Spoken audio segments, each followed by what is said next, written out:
अस्सलाम वालेकुम वरहमतुल्लाहि वबरकातुहू। अज़ीज़ तलबा, तो जैसे कि हमारे लेक्चर चल रहे थे चेंज ऑफ प्रोनाउन के टॉपिक पे, डायरेक्ट इनडायरेक्ट के अंदर, तो आज हमारा अगला टॉपिक जो है वो है चेंज ऑफ टेंसेस। तो चेंज ऑफ टेंसेस, ये जैसा कि आप देख रहे हो सामने, चेंज ऑफ टेंसेस में हमारा जो वास्ता है ना, वो तकरीबन 3 किस्म के असूलों के साथ रहेगा। तो चेंज ऑफ टेंसेस में सबसे पहला नंबर जो है, सबसे पहला असूल उसको चेंज करने का ये है कि अगर फ़िक्रे के पहले हिस्से के अंदर, जिसे हम रिपोर्टिंग स्पीच कह रहे थे फ़िक्रे का हिस्सा, अगर उस हिस्से के अंदर प्रेजेंट इंडेफिनिट टेंस हो, जैसे यहाँ पे देखो तो ही सेज, ये प्रेजेंट इंडेफिनिट टेंस है, या फिर फ्यूचर इंडेफिनिट टेंस हो, जैसा कि नीचे वाले फ़िक्रे में लिखा हुआ है शी विल से, तो फ्यूचर इंडेफिनिट में विल या शैल आता है, जबकि प्रेजेंट इंडेफिनिट टेंस के अंदर वर्ब की फर्स्ट फॉर्म के साथ एस या ई एस होता है। अगर तो इन दोनों में से कोई टेंस इस्तेमाल हुआ होगा, तो फ़िक्रे के दूसरे हिस्से में हमने टेंसेस की तब्दीली नहीं करनी, बल्कि हमने जस्ट प्रोनाउन तब्दील करने हैं, और वो हम जो पहले असूल सीख चुके हैं उन्हीं असूलों को रिपीट करते हुए चेंज ऑफ प्रोनाउन की तब्दीलियाँ करेंगे, टेंस की कोई तब्दीली नहीं होगी। तो जैसा कि अगर आप देखो, पहला फ़िक्रा है ही says I go to college on foot, तो यहाँ पर ही सेज, ये प्रेजेंट इंडेफिनिट टेंस है पहले हिस्से के अंदर, दूसरे में चेंजिंग हमारी टेंस की नहीं होनी, अलबत्ता बाकी जो हमारी तब्दीलियाँ हैं वो कानून के मुताबिक होंगी। कॉमे ख़त्म करने के लिए दैट इस्तेमाल करेंगे, और फर्स्ट पर्सन को हमने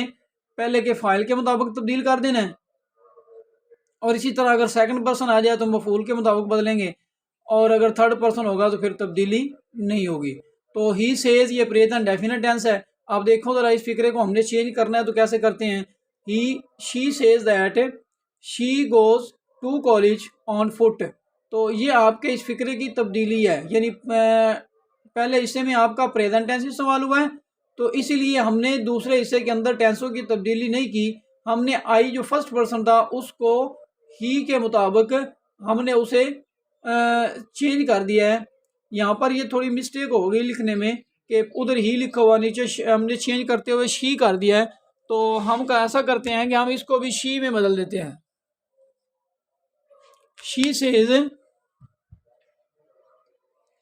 says I go to college on foot, तो इसको तब्दील करेंगे तो हो जाएगा she says that she goes to college on foot. इसी तरह फ्यूचर इंडेफिनेट होगा तो फिर भी तब्दीली नहीं है, तो दूसरा हिस्सा फ्यूचर इंडेफिनेट टेंस का है शी विल से, यानी दूसरा सेंटेंस जो हमारा आई गो टू कॉलेज डेली, तो इसे भी तब्दील करते वक्त सेम फिक्रा रिपीट होगा, सिर्फ प्रोनाउन की तब्दीलियाँ होंगी। She will say that she goes to college daily, comma ख़त्म करने के लिए दैट लगाया है, और बाकी आपकी प्रोनाउन की तब्दीलियाँ हुई हैं और हमने कोई भी तब्दीली नहीं की। इस तरह अगर फिक्रे के पहले हिस्से के अंदर पास्ट इंडेफिनिट टेंस आ जाए तो फिर उसमें हम मुख्तलिफ किस्म की तब्दीलियाँ करते हैं। अब उसमें तब्दीलियों का क्या असूल है कि अगर पहले हिस्से में पास्ट इंडेफिनिट टेंस है और दूसरे हिस्से के अंदर वर्ब की फर्स्ट फॉर्म इस्तेमाल हुई हो, तो हमने क्या करना है, हमने उसको सेकंड में तब्दील कर देना है। पर उनकी तब्दीलियाँ तो साथ साथ चलती रहेंगी ना पूरे टेंसों के, पूरे आपके ये नरेशन के अंदर, लेकिन ये बाकी जो असूलों की तब्दीलियाँ हैं, यानी जैसे हम अभी पास्ट टेंस की बात कर रहे हैं कि पहले हिस्से में पास्ट हो तो दूसरे हिस्से के अंदर हमने क्या करना है, हमने अगर पहली फॉर्म लगी होगी तो हमने उसे दूसरी में तब्दील कर देना है। जैसे फिक्रा लिखा हुआ है she said I write a letter, अब यहाँ पर राइट फर्स्ट फॉर्म लगी हुई है दूसरे हिस्से के अंदर, तो हमने इसको तब्दील करके रूट में तब्दील कर देना है, सेकंड फॉर्म लगानी है। अब इस फिक्रे को ज़रा चेंजिंग देखें आप, she said that she wrote a letter, हमने जस्ट फर्स्ट फॉर्म को सेकंड में तब्दील कर दिया है। इसी तरह अगर फिक्रे के पहले हिस्से में पास्ट इंडेफिनिट टेंस होगा और दूसरे हिस्से के अंदर वर्ब की सेकंड फॉर्म इस्तेमाल होगी, तो हमने हैड लगा के उसे थर्ड फॉर्म में तब्दील कर देना है। तो शी सैड, अब यहाँ पर आप अगला फिक्रा देखें, आई रोट अ लेटर, अब यहाँ पर रोट सेकंड फॉर्म इस्तेमाल हुई है, तो शी सैड दैट, अब इस फिक्रे की तरह चेंजिंग देखें, she said that she had written a letter, तो ये उसका दूसरा असूल था। और तीसरा असूल कि अगर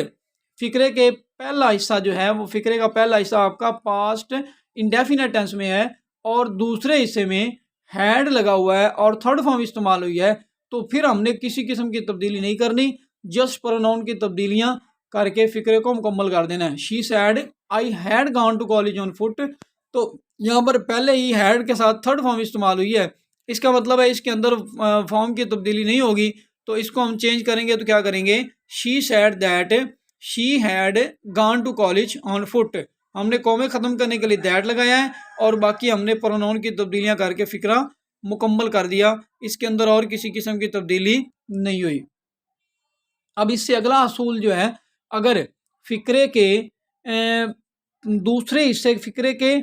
हिस्से में वर्ब की फॉर्म से पहले अगर कोई इमदादी फ़ेल आ जाता है तो फिर हमने वर्ब की फॉर्म को तब्दील नहीं करना, हमने उन इमदादी फ़ेल को चेंज करना है और उनको तब्दील करना है दर्ज झैल असूल के तहत। अब अगर आप देखें यहाँ पर तो ये सामने मैंने राइट कर दिए हैं कि इनको हमने कैसे इमदादी फ़ेल को चेंज करना है। अगर फ़िक्रे का पहला हिस्सा पास्ट में है और दूसरे में इमदादी फ़ेल इस्तेमाल हुए हैं तो इस एम को हमने वाज में बदल देना है, वो फॉर्म हमने किसी किस्म की फॉर्म की तब्दीली नहीं करनी और आर को हमने वार में चेंज कर देना है, हैज़ हैव को हमने हैड में बदल देना है, जबकि विल और शेल अगर होगा, ये फ़िक्रे के दूसरे हिस्से की बात हो रही है, अगर फ़िक्रे के दूसरे हिस्से में हेल्पिंग वर्ब आ जाए तो हमने उनको फिर इन असूलों के तहत तब्दील करना है। लेकिन ये शर्त भी है कि अगर पहले हिस्से के अंदर पास्ट टेंस हो, पहले में पास्ट हो, दूसरे में हेल्पिंग वर्ब भी इस्तेमाल हुआ हो, तो फिर हमने हेल्पिंग वर्ब चेंज करने हैं, फॉर्म तब्दील नहीं करनी। इस एम को वाज में बदलना है, आर को वर में बदलना है, हैज़ हैव को हैड में चेंज करना है, विल शैल को वुड में बदल देंगे, कैन को कुड में चेंज करेंगे, जबकि मे को हम माइट में बदल देंगे। तो अजीज़ तलबा, उम्मीद करता हूँ कि आज का ये लेक्चर आपको पसंद आएगा। तो ये इन चेंजिंग के मुतल्लिक ये जो हेल्पिंग वर्ब आए हैं इनको हमने चेंज किया है, इनकी एग्जांपल हम इंशाल्लाह अगले नेक्स्ट जो लेक्चर होगा उसमें डिस्कस करेंगे। तो अपनी दुआओं में याद रखिएगा और अगर हमारा ये लेक्चर अच्छा लगे तो हमारे चैनल को सब्सक्राइब करें और साथ में इसे जो है ना वो दोस्तों को शेयर करें, लाइक करें। और अगर आपको किसी चीज़ की समझ ना आई हो, कोई बात हमने जल्दी में बयान कर दी हो, तो आप उसके लिए हमसे हमारे नीचे स्क्रीन पे नंबर दिया हुआ है, इस नंबर पे व्हाट्सअप कर सकते हो, व्हाट्सअप के ज़रिए पूछ सकते हो, फ़ोन कर सकते हो, आप जैसे चाहें हम इंशाल्लाह ज़रूर आपको गाइडलाइन देंगे। तो उम्मीद करता हूँ कि आप जो है ना वो ज़रूर हमारे इस चैनल को जो है ना वो डेली देखेंगे। तो अगर ये आप डेली ये लेक्चर हमारे अटेंड करते रहेंगे, ये ज़्यादा लंबा लेक्चर भी हम नहीं करते, तो इनको अगर डेली चेक करेंगे, अटेंड करेंगे, डेली लिसन करेंगे, आप थोड़ी सी इनकी प्रैक्टिस करेंगे, तो ये ज़रूर इंशाल्लाह आपके 5 नंबर जो है ना ये ज़ाया नहीं होंगे। अस्सलाम वालेकुम रहमतुल्लाहि व बरकातहू।